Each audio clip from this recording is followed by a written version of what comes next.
Hello అందరికీ ఈరోజు అయితే కూరగాయలు కొన్ని చెట్లకైతే అక్కడక్కడ కొన్ని కాయలు అయితే వచ్చేసినాయి. వాటిని అయితే కట్ చేస్తున్నా. ఎందుకంటే 4 రోజుల నుంచి అయితే సీరియల్గా వర్షం పడుతుంది కదా, ఆ వర్షానికి ఖరాబ్ అయిపోతాయి అన్నమాట. అలసంతకాయ అయితే కొంచెం పండు వండిపోయింది, కొంచెం లేతగా ఉన్నది. పండు వండిపోయిన కాయలన్నిటిని తెంపేసి లేతగా ఉన్న వాటిని వదిలేస్తున్నా. ఇంతకీ పండు వండిపోయిన కొన్ని అలసంతకాయలు అనుకుంటున్నారా? వీటిని గింజలు వలిసేసి పిల్లలు పెట్టేస్తే వాళ్ళే తినేస్తారు. పచ్చివి తింటే ఆరోగ్యానికి మంచి. అలసంతకాయలు కాకుండా బెండకాయలు కూడా పచ్చి పిల్లలకి తినమని ఇచ్చేస్తా. అంటే హెల్త్ కి కూడా చాలా మంచిది. ఎటువంటి మందులు లేకుండా నేను చెట్లను పెట్టిన కాబట్టి ఇచ్చేస్తా. బెండకాయలైనా గానీ ఇలా అలసంతకాయలైనా గానీ పిల్లలకైతే పచ్చివి తినమని ఇచ్చేస్తా. అప్పుడు బీరకాయలు కూడా కొంచెం పెద్దగా అయిపోయినాయి, ఇంకో 2 రోజులు అయిపోయినాక తెంపేస్తా. ఎందుకంటే నిన్ననే బీరకాయలు తెంపేసి కర్రీ వండేసిన. ఇవి కూడా 2 రోజులు అయినాక తెంపేస్తే. కాకరకాయలు కూడా నాకైతే కొన్ని పావు కిలోల సగం వరకు వచ్చేసిన. ఈసారి అయితే బోడ కాకరకాయలు వర్షానికి కొంచెం ఖరాబ్ అయిపోతున్నాయి. కాయలు అనేటి చిన్నగా ఉన్నప్పుడే పండు వండి ఖరాబ్ అయిపోతున్నాయి. ఇది మొదటి నుంచి ఇట్నే చేస్తుంది బోడ కాకరకాయ చెట్టు అయితే. కాకపోతే చాలా కాయలు అయితే వచ్చేసేటి గానీ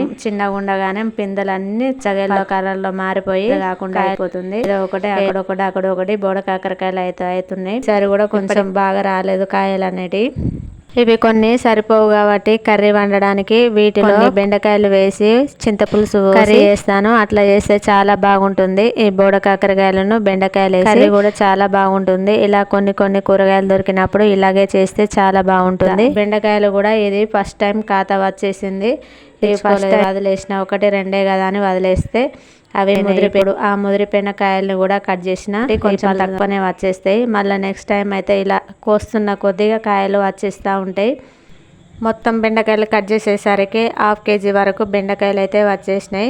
ఈ అందమైన గులాబీ చెట్టును చూసారా? ఇది ఫస్ట్ టైం నాటుకున్నప్పుడు వీడియో పెట్టేసిన. ఇప్పటికైతే గులాబీ చెట్టు ఒక పువ్వు అయితే పూసేసింది. ఇది ఇప్పటికి కూడా ఈ వర్షానికి మంచిగా చిగురు వచ్చేసి చాలా చక్కగా ఎన్నుకున్నది గులాబీ చెట్టు. ఈ బెండకాయలన్నీ కట్ చేసిన తర్వాత వంకాయ చెట్లకైతే ఒక 2 కాయలు అయితే వంకాయలు వచ్చేసినాయి. ఈ వర్షానికి వంకాయ చెట్లు చిన్నగానే ఉన్నాయి కానీ వాటికి కాయలు వచ్చిన తర్వాత అవి వర్షానికి తడికి చెట్లన్నీ ఒక సైడ్ కొరిగిపోయినాయి. ఎంత చిన్నగా ఉన్నాయంటే ఆ వంకాయ చెట్లు మూరడు కూడా లేవు. ఈ వర్షపు తడికి మొత్తం ఒక పక్కకు కొరిగిపోయినాయి. ఈ కాయల వేటు కూడా వాటి చెట్లకి పెరగకుండా ఉంటుంది కదా, అందుకోసం అనేసి వంకాయలను కూడా కట్ చేసి కొంచెం వాటికి వేటు తక్కువై కొంచెం చెట్టు చక్కగా నిలబడుతుంది కదా అనేసి చిన్నగా ఇప్పుడే పిందెలు పడుతున్నాయి వంకాయ చెట్లు. ఎంతైనా నర్సరీ నుంచి తెచ్చి పెట్టిన చెట్లు కాబట్టి అవి తొందరగా చిన్నగా ఉన్నప్పుడే కాయలు కాస్తాయి. కొంచెం గోంగూర కూడా కట్ చేసిన.